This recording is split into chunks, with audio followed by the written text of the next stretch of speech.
بسم اللہ الرحمن الرحیم۔ آج کا جو ہمارا ٹاپک ہے وہ ہے پردہ، شرعی حکم بھی، تہذیب بھی، رواج بھی اور حسن بھی۔ قرآن مجید میں اللہ تعالیٰ کا ارشاد ہے قُل لِّلْمُؤْمِنِينَ يَغُضُّوا مِنْ أَبْصَارِهِمْ وَيَحْفَظُوا فُرُوجَهُمْ۔ مومنین سے کہیے کہ اپنی نگاہیں نیچی رکھیں، اپنی شرمگاہ کی حفاظت کریں۔ وَقُل لِّلْمُؤْمِنَاتِ يَغْضُضْنَ مِنْ أَبْصَارِهِنَّ وَيَحْفَظْنَ فُرُوجَهُنَّ۔ مومن عورتوں سے بھی کہیے کہ اپنی نگاہیں نیچی رکھیں اور اپنی شرمگاہ کی حفاظت کریں۔ ایک دوسرے مقام پہ فرمایا کہ عورتوں کو چاہیے، ازواج کو چاہیے، ازواج مطہرات کو، کہ وہ اپنے جو چادریں ہیں وہ اپنے سینوں پہ ڈال کر رکھیں۔ بہرحال یہ ابتدائی آیت میں ہم نے پڑھی ہے۔ اللہ تعالیٰ نے انسان کو جو پیدا فرمایا، تخلیق فرمایا، آدم علیہ السلام کو، پھر اماں حوا کو بنایا، تو اب جانتے ہیں کہ جب ابلیس نے، شیطان نے اپنی چال چلی تو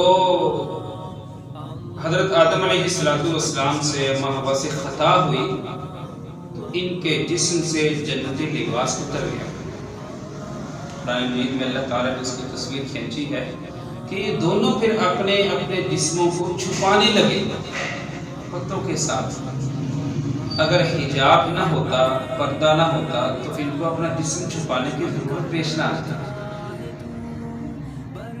اس سے یہ پتہ چلتا ہے کہ یہ جو حجاب ہے، یہ جو پردہ ہے، یہ اللہ نے انسان کی فطرت میں رکھا ہوا ہے، اس کی فطرت میں شامل ہے۔ اسی طریقے سے زمین بنائی اللہ نے، زمین کو آسمان کا حجاب دیا۔ پھل پھول ہیں، ان کو بھی ایک بیج کا حجاب دیا جس کے اندر سے یہ پھر بعد میں نکلتے ہیں۔ معدنیات ہیں، ان کو پہاڑوں کا حجاب دیا۔ بہت قیمتی جو موتی ہوتے ہیں وہ سیپ میں پرورش پاتے ہیں، سیپی جسے ہم کہتے ہیں۔ بارش ہے، اس کو اللہ نے بادل کا حجاب دیا۔ یہ حجاب ہی ہے اور پردہ ہی ہے، اس کی وجہ سے پرندوں کو اپنے گھونسلے بنانے کی ضرورت پیش آتی ہے، جانوروں کو اپنے گھر بنانے کی ضرورت پیش آتی ہے، حتیٰ کہ سب سے اشرف مخلوقات میں سے جو ہے انسان، اس کو بھی اپنا گھر بنانا پڑتا ہے۔ یہ حجاب کی ہی ایک دلیل ہے کہ اللہ تعالیٰ نے انسان کی فطرت میں حجاب اور پردہ رکھا ہوا۔ تو پردہ اور حجاب یہ انسانی فطرت میں شامل ہے۔ دوسرے نمبر پر آپ یاد رکھیں کہ جیسے میں نے شروع میں کہا کہ یہ تہذیب بھی ہے، رواج بھی ہے، حسن بھی ہے۔ بابل، ایران اور اسی طرح اونچے طبقے کی جو ہندو خواتین ہیں وہ بھی حجاب پہنا کرتی تھی، حجاب کیا کرتی تھی۔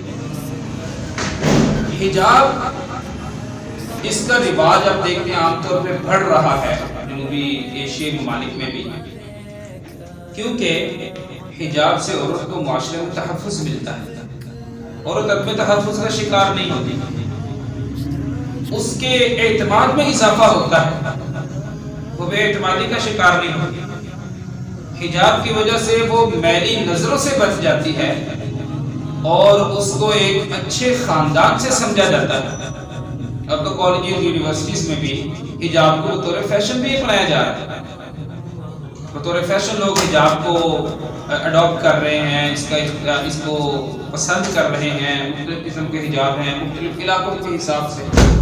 تو بہرحال عرض کرنے کا مقصد یہ ہے کہ یہ حجاب، یہ پردہ، یہ اللہ نے انسان کی فطرت میں رکھا ہوا ہے، اور مرد کے لیے بھی ہے کہ وہ اپنی نگاہوں کو نیچا رکھے، اور عورت کے لیے بھی یہ حکم ہے کہ وہ اپنی نگاہوں کو نیچا رکھے اور اپنی شرمگاہ کی حفاظت کرے۔ اور جدید سائنس بھی اب تو اس بات کو تسلیم کر رہی ہے کہ یہ جو حجاب ہے یہ چہرے کی حفاظت میں کلیدی کردار ادا کرتا ہے۔ آخری بات، حضرت شیخ نظام الدین اولیاء رحمۃ اللہ تعالی علیہ، بہت بڑے اللہ کے ولی اور بزرگ گزرے ہیں۔ حتیٰ ہے کہ ایک مرتبہ قحط پڑا، لوگ بارش کے لیے دعائیں مانگ رہے ہیں، میدان میں نکلے ہیں، دعائیں مانگ رہے ہیں، بارش نہیں ہو رہی۔ حضرت شیخ نظام الدین اولیاء رحمۃ اللہ تعالی علیہ، انہوں نے اپنی والدہ کے دامن کا دھاگا لیا اور میدان میں آئے اور اللہ کے سامنے اس طریقے سے دعا کی کہ اے اللہ، یہ میں اس عورت کے دامن کا دھاگا لے کر آیا ہوں جس پہ آج تک کسی غیر محرم کی نظر نہیں پڑی، تو اللہ تعالیٰ نے اس وقت بارش برسا دی۔ تو اس کا اتنی اہمیت ہے اس کے حجاب کی، پردے کی، خاص طور پہ ہماری ماؤں بہنوں کے لیے۔ اللہ تعالیٰ سے دعا ہے اللہ تعالیٰ ہمیں اس پہ عمل کی توفیق عطا فرمائے۔